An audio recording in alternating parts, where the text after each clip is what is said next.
വർഗീയ പരാമർശത്തിൽ ബി.ജെ.പി. നേതാവും ഗുരുവായൂരിലെ എൻ.ഡി.എ സ്ഥാനാർത്ഥിയുമായ ബി. ഗോപാലകൃഷ്ണനെതിരെ കേസെടുത്തു പോലീസ്. ഗുരുവായൂർ ടെമ്പിൾ പോലീസാണ് തൃശൂർ ജില്ലാ കളക്ടറുടെ നിർദ്ദേശപ്രകാരം കേസെടുത്തത്. സാമുദായിക വികാരം ഉപയോഗിച്ച് വോട്ട് തേടിയെന്നാണ് തെരഞ്ഞെടുപ്പ് കമ്മീഷന്റെ കണ്ടെത്തൽ. വർഗീയ പരാമർശത്തിൽ ഉറച്ചുനിന്ന ബി. ഗോപാലകൃഷ്ണൻ ഇന്നും പരാമർശം ആവർത്തിച്ചു. തുടർച്ചയായ വർഗീയ പരാമർശത്തിൽ ജില്ലാ കളക്ടറുടെ നിർദ്ദേശപ്രകാരമാണ് ഗുരുവായൂർ ടെമ്പിൾ പോലീസ് കേസെടുത്തത്. ജനാധിപത്യ പ്രാതിനിധ്യ നിയമം, മാതൃകാ പെരുമാറ്റച്ചട്ടം എന്നിവയുടെ അടിസ്ഥാനത്തിലാണ് കേസെടുത്തത്.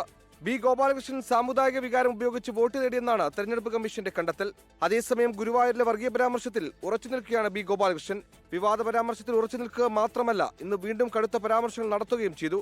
നിലവിളക്ക് കൊളുത്തുന്നത് ഹറാമാണെന്ന് പ്രഖ്യാപിക്കുന്നവർക്ക് ഗുരുവായൂർ ക്ഷേത്രത്തിന് ഇത്തരം കാര്യങ്ങൾ അന്വേഷിക്കാൻ താല്പര്യം ഉണ്ടാവില്ല. പക്ഷേ ഭാരതീയ ജനതാ പാർട്ടിയെ സംബന്ധിച്ചിടത്തോളം ഞങ്ങളിതൊക്കെ അന്വേഷിക്കും. ബി. ഗോപാലകൃഷ്ണന്റെ പരാമർശത്തിനെതിരെ പ്രതിപക്ഷ നേതാവ് വി. ഡി. സതീശൻ രംഗത്തെത്തി. പൊന്നാനി എന്ന് പറയുന്നത് കേരളത്തിലെ മുസ്ലിങ്ങളുടെ ആസ്ഥാനമാണ്, അല്ലേ? അവിടെ ഹിന്ദു MLA-മാരാണ് ഉണ്ടായിരുന്നത്. പലപ്പോഴും ഗുരുവായൂരിൽ മുസ്ലിം MLA-മാരുണ്ടായിട്ടുണ്ട്. പല സ്ഥലത്തും അങ്ങനെ ഉണ്ടായിട്ടുണ്ട്. അതൊക്കെ കേരളത്തിന്റെ മതസൗഹാർദ്ദത്തിന്റെ ചില സവിശേഷതകളാണ്. പിന്നെ BJP-ക്കാർ ഇത് പറയണതിൽ വല്ല അത്ഭുതം ഉണ്ടാവില്ല. ജാതി പറഞ്ഞ് മതം പറഞ്ഞ് അവർ വോട്ട് പിടിക്കുന്നത്. 24 തൃശൂർ.